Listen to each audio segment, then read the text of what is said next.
आज के इस गहन विश्लेषण में प्रवेश करते हैं। आज हमारे पास जो स्रोत और दस्तावेज है ना, वो एक बेहद विस्तृत ग्लोबल जियोपॉलिटिकल एनालिसिस से लिए गए हैं। जी बिल्कुल। और आज का जो विषय है वो है ईरान इजराइल संघर्ष। अक्सर जब भी मध्य पूर्व की बात आती है तो पहली नजर में ऐसा लगता है कि ये महज दो देशों के बीच की एक क्षेत्रीय खींचतान है।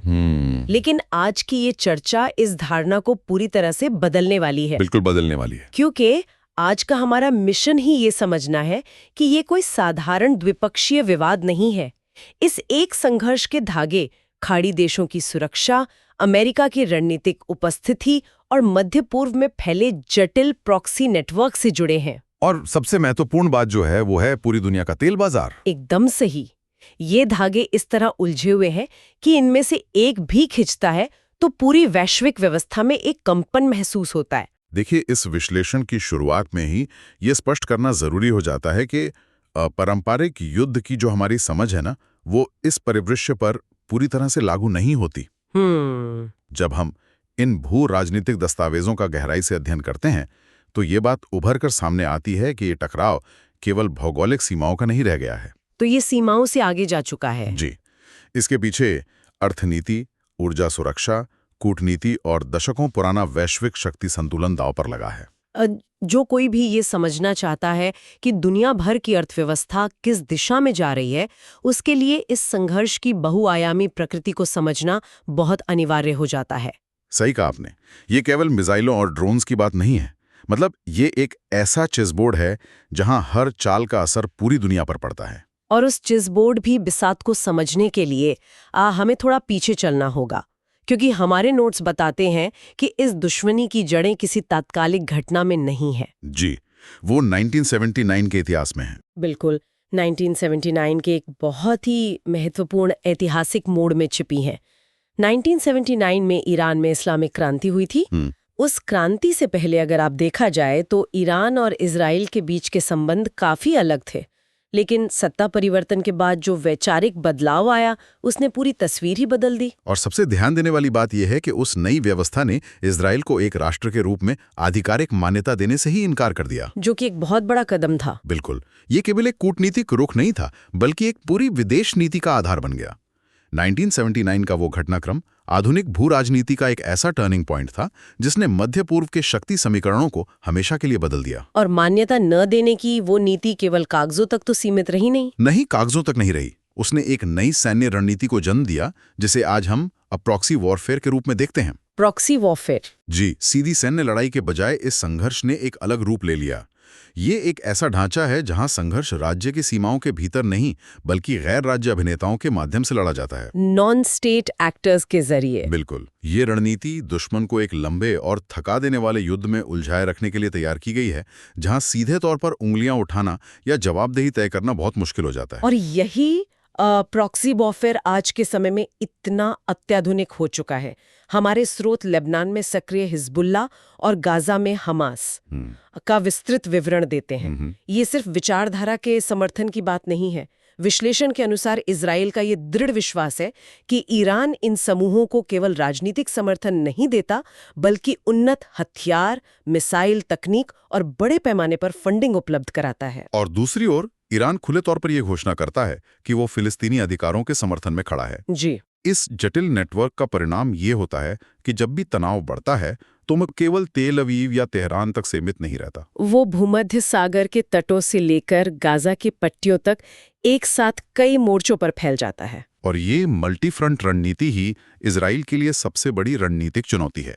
हिजबुल्ला जैसे समूहों के पास आज जो हथियारों का जखीरा है, वो कई छोटे देशों की नियमित सेनाओं से भी बड़ा और उन्नत है। ये सच में चौंकाने वाली बात है। बिल्कुल।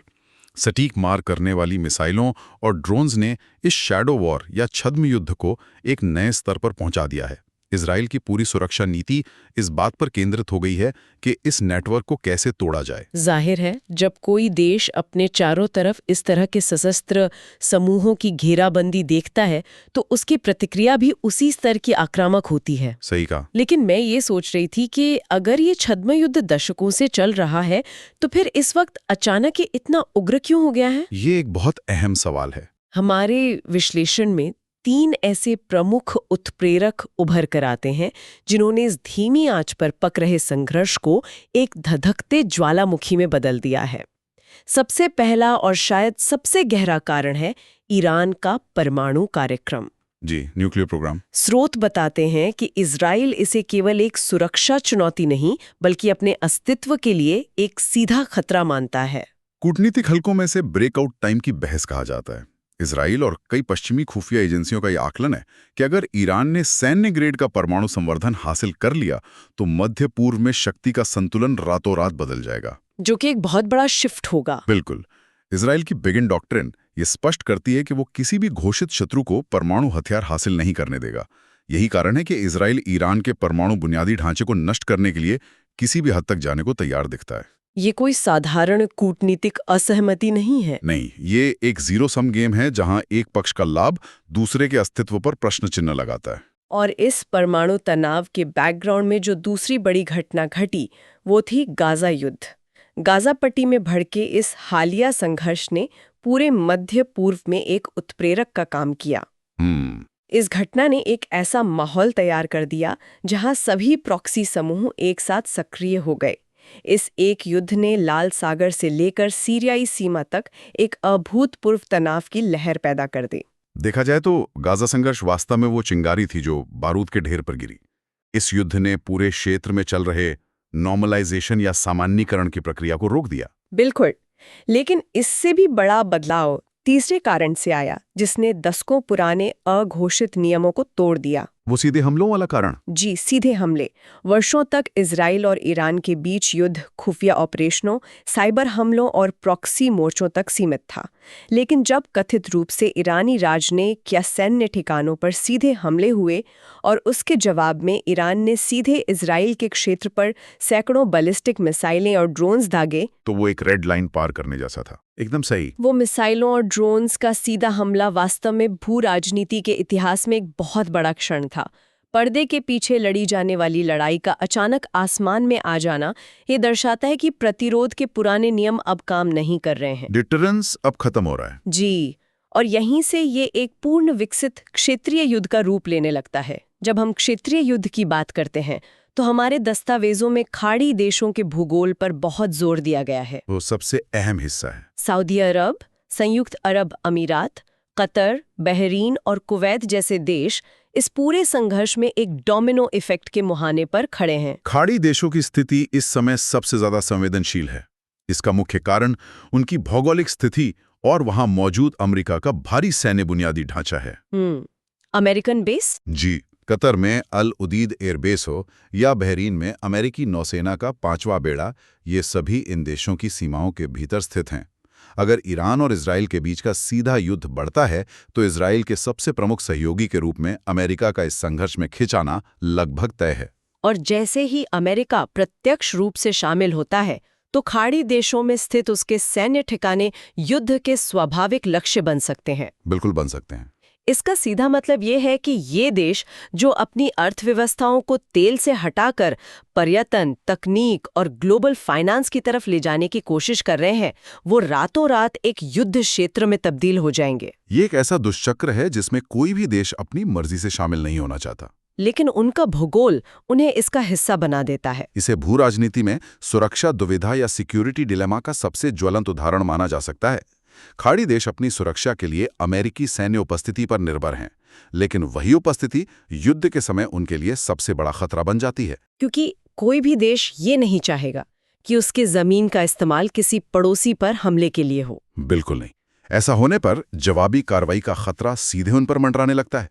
इसी डर के कारण ये पूरा क्षेत्र कूटनीतिक रूप से एक बेहद पतली रस्सी पर चल रहा है ताकि किसी भी तरह से तनाव को नियंत्रण से बाहर जाने से रोका जा सके। और अगर ये तनाव नियंत्रण से बाहर जाता है तो बात सिर्फ खाड़ी देशों की सुरक्षा तक सीमित नहीं रहेगी। हमारे ग्लोबल इकोनॉमी से जुड़े नोट्स एक ऐसे बिंदु की ओर इशारा करते हैं जो दुनिया की हर अर्थव्यवस्था की धड़कन रोक सकता है। हॉर्मुज़ जलडमरू? जी, हम बात कर रहे हैं हॉर्मुज़ जलडमरू की। नक्शे पर यह समुद्र का एक बेहद संकरा रास्ता है, लेकिन इसके आंकड़े बहुत चौंकाने वाले हैं। दुनिया भर में व्यापार होने वाले कुल तेल का लगभग 20% हिस्सा इसी छोटे से समुद्री मार्ग से होकर गुजरता है। हॉर्मुज़ जलडमरू महज एक जल मार्ग नहीं है, ये वैश्विक ऊर्जा आपूर्ति की महाधमनी है। इसके सबसे संकरे हिस्से में जहाजों के आने जाने का रास्ता बमुश्किल 2 मील चौड़ा है। सिर्फ 2 मील? जी। अगर संघर्ष की स्थिति में ईरान इस जलडमरू मध्य को ब्लॉक करने का फैसला करता है या यहाँ तक कि वहां नौवहन को असुरक्षित बना देता है, तो इसका असर विनाशकारी होगा। ये एक ऐसा चोक पॉइंट है जिसका कोई वैकल्पिक मार्ग मौजूद नहीं है जो इतनी बड़ी मात्रा में तेल की आपूर्ति कर सके। इस चोक पॉइंट के बंद होने का मतलब है कि कच्चे तेल की कीमतों में एक ऐसा उछाल आएगा जिसकी कल्पना करना भी मुश्किल है। बिल्कुल। जब तेल महंगा होता है तो उसका असर केवल पेट्रोल पंपों तक नहीं रहता। परिवहन लागत बढ़ने से खाद्य पदार्थों से लेकर हर रोजमर्रा की जरूरत की चीजों के दाम बढ़ जाते हैं। ये स्थिति पूरी दुनिया में एक भयानक उच्च मुद्रास्फीति की लहर पैदा कर देगी। हाई इन्फ्लेशन, जी, जिससे निपटना केंद्रीय बैंकों के लिए लगभग असंभव हो जाएगा। मुद्रास्फीति के अलावा वैश्विक व्यापार की लॉजिस्टिक्स पूरी तरह से चरमरा जाएगी। हमारे दस्तावेजों में शिपिंग इंश्योरेंस के बारे में विस्तार से बताया गया है। जब किसी क्षेत्र को युद्ध क्षेत्र घोषित किया जाता है तो समुद्री जहाजों के लिए युद्ध जोखिम प्रीमियम कई गुना बढ़ जाता है। और कई कंपनियां तो वहां जाने से ही मना कर देंगी। बिल्कुल, कई शिपिंग कंपनियां तो उस रास्ते से अपने जहाज ले जाने से ही मना कर देंगी। इसका परिणाम ये होगा कि जहाजों को अफ्रीका के केप ऑफ गुड होप से होकर एक बहुत लंबा चक्कर लगाना पड़ेगा, जिससे माल ढुलाई में हफ्तों का अतिरिक्त समय और करोड़ों डॉलर का अतिरिक्त खर्च जुड़ जाएगा। और ये असर सिर्फ समंदर तक सीमित नहीं है, आसमान में भी हालात उतने ही जटिल हो जाते हैं। कमर्शियल उड़ानों को युद्ध क्षेत्र के हवाई क्षेत्र से बचना पड़ता है।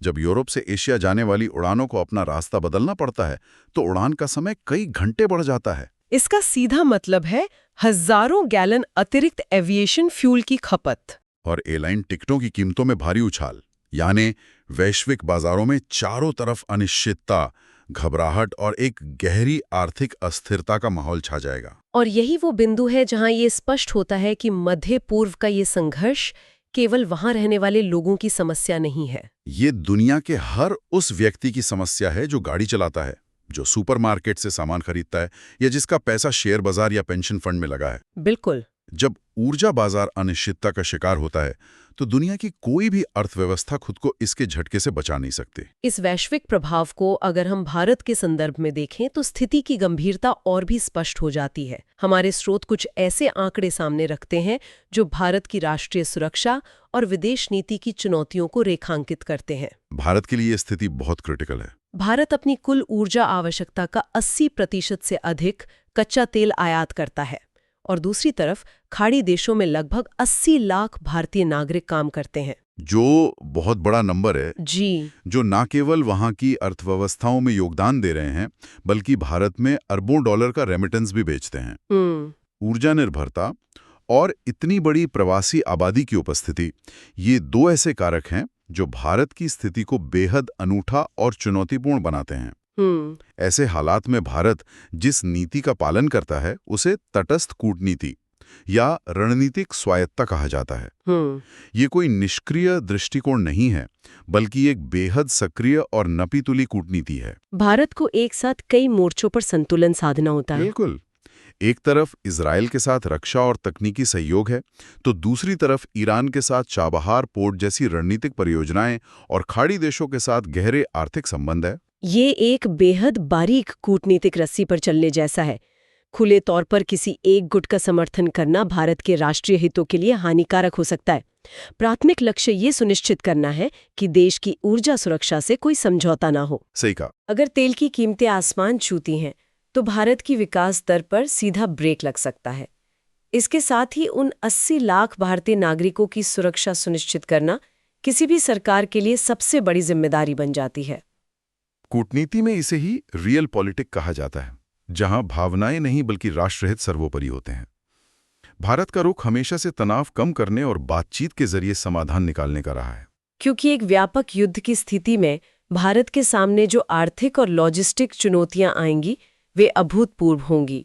जी, अपने नागरिकों को एक युद्ध क्षेत्र से सुरक्षित निकालना, जिसे इवैक्यूएशन ऑपरेशन कहते हैं, इतने बड़े पैमाने पर एक बहुत बड़ा लॉजिस्टिक दुस्वप्न बन सकता है। अब तक की इस पूरी चर्चा को अगर समेकित किया जाए तो श्रोताओं के मन में ये सवाल उठ सकता है कि हम वास्तव में कितने बड़े खतरे का सामना कर रहे हैं।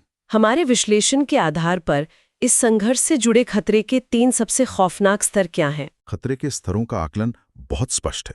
पहला और सबसे गंभीर खतरा है परमाणु शक्ति का संभावित इस्तेमाल, न्यूक्लियर पॉसिबिलिटी। जी, जब कोई देश यह महसूस करता है कि उसके अस्तित्व पर संकट आ गया है, तो डिटरेंस या प्रतिरोध की सारी दीवारें गिर जाती हैं।